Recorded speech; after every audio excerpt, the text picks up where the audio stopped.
de l'UFDG. Je commencerai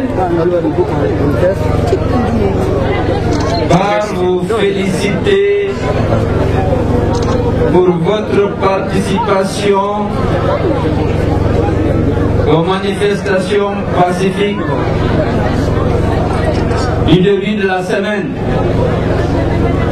pour le peuple de Guinée, pour tous les fils du pays épris de paix, de justice et de démocratie.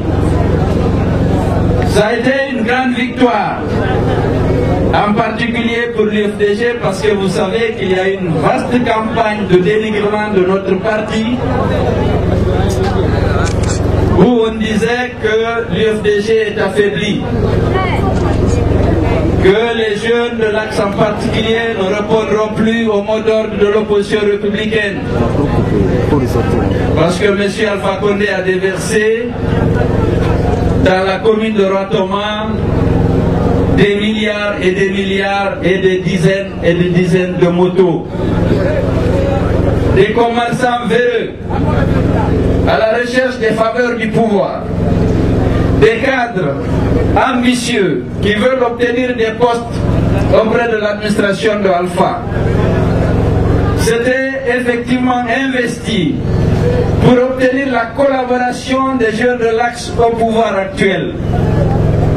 Mais heureusement, c'était peine perdue et vous l'avez prouvé. Je suis fier de vous. On a toujours dit que la force de notre parti, c'est bien entendu l'effectif des militants, parce que nous avons plus de la moitié des Guinéens derrière au sein de l'UFDG. Mais c'est aussi la détermination, le désintéressement, l'engagement, la volonté de vaincre la dictature et d'instaurer dans notre pays une véritable démocratie. Vous l'avez prouvé le lundi et le mardi que vous n'étiez pas achetable. Je dois vous avouer que j'étais très fier de vous. Avec laquelle vous avez fait face aux agressions des forces de l'ordre. Vous n'avez pas eu peur des balles, des gaz lacrymogènes. Vous avez résisté héroïquement à toutes les attaques dont notre peuple a été l'objet ces 2 jours. Je vous avais dit qu'avant de partir, Alpha Condé a donné des instructions fermes de réprimer dans le sang nos manifestations pacifiques. Et naturellement, la police, malgré nos appels, la police a appliqué les instructions. Elle a tiré sur nos jeunes. Ils ont frappé nos femmes. Ils ont malmené les vieux lors de ces manifestations. Mais la jeunesse a résisté comme d'habitude. C'est une grande victoire pour l'UFDG, pour l'opposition, mais pour tout le peuple de Guinée, parce que je vous l'ai dit, j'ai répété, aujourd'hui l'espoir du peuple de Guinée repose sur vous, repose sur nous, l'UFDG, parce qu'ils savent que nous sommes des gens déterminés, désintéressés, et que nous nous battons pour des valeurs, pour des idéaux. Déjà, beaucoup de vos camarades sont morts sous les balles des forces de l'ordre. Ce serait une haute trahison pour nous d'être les collaborateurs de ce pouvoir assassin. Et vous l'avez refusé, il faut que je vous félicite encore. J'étais fier de vous. L'UFDG reste la première force politique du pays. Loin devant le FPG. Et nous allons le montrer dans les jours à venir. Comme M. Alpha Condé ne veut pas le dialogue, levons-nous.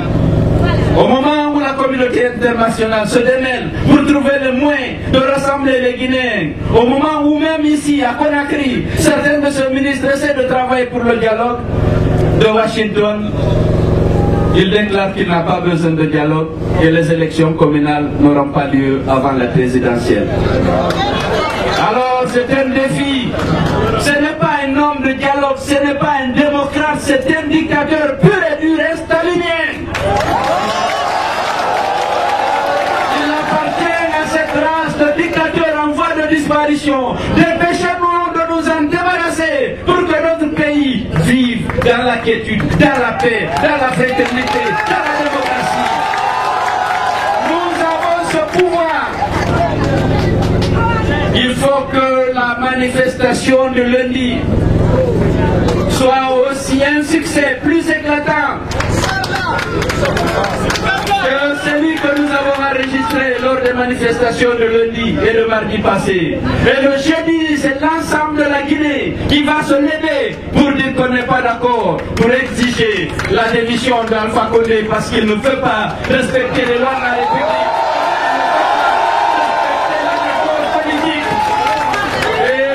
Deux responsables des crimes qui sont commis ici aujourd'hui, c'est Bakary Fofana et Alpha Condé. Ils ne pourront devant l'histoire et peut-être avant l'histoire, devant les tribunaux, les juridictions internationales, parce qu'ils sont responsables des crimes commis. Qu'est-ce qu'il coûtait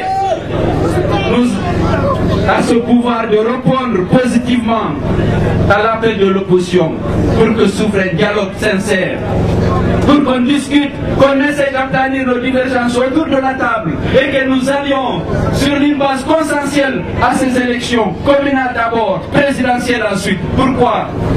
C'est parce qu'ils ne veulent pas de la paix, ils ne veulent pas de la démocratie. Ils violent en permanence les lois de la République, les accords passés, parce qu'il n'a pas de respect pour le peuple de Guinée.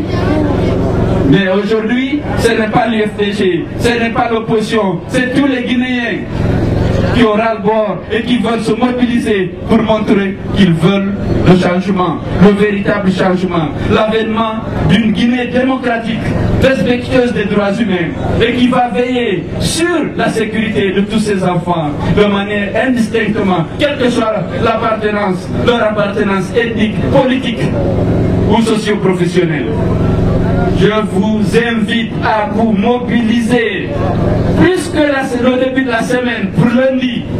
Les fédérations de l'intérieur de l'UFDG, les autres partis politiques réclament leur participation à notre combat. Et jeudi, ils sont autorisés, ils sont invités à se mobiliser, eux aussi, les Guinéens de l'intérieur, de Zérékoré, à Kankan, Farana, Mamou, Labé, Boké, Kinya, partout. Il faut que les Guinéens se mobilisent pour montrer à la communauté internationale que M. Alpha Condé tout seul et dans cette solitude, il veut détruire la Guinée. Il faut qu'on l'en empêche. Je voudrais vous inviter tous à venir rendre hommage à M. Suleiman, le jeune Suleiman qui est décédé. Nous allons organiser ces obsèques demain dimanche, selon le programme décliné dans le communiqué qui vient de vous être lu.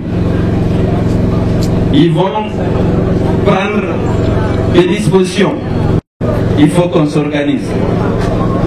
Mais je sais qu'on peut compter sur vous. Est-ce que vous êtes prêts pour la lutte? Est-ce que vous êtes prêts pour le combat? Et donc, je compte sur vous, l'opposition républicaine compte sur vous. Nous allons prochainement publier la liste des complices qui sont en train de vouloir acheter les consciences des jeunes de l'Axe. Et heureusement, chaque fois qu'il y a des tentatives, les jeunes viennent nous informer dès les passés en proposant des sommes d'argent, des motos. Vraiment, je vous suis reconnaissant d'avoir refusé de trahir ceux qui sont morts pour la démocratie, nos camarades qu'on a enterrés dans le carré réservé aux victimes d'Alpha Condé. Ils sont maintenant 59. 59. Est-ce que nous allons collaborer avec les assassins de nos gens? Est-ce que vous êtes prêts pour le combat? Lundi, ce sera plus que lundi passé. Alors nous comptons sur vous et je vous remercie.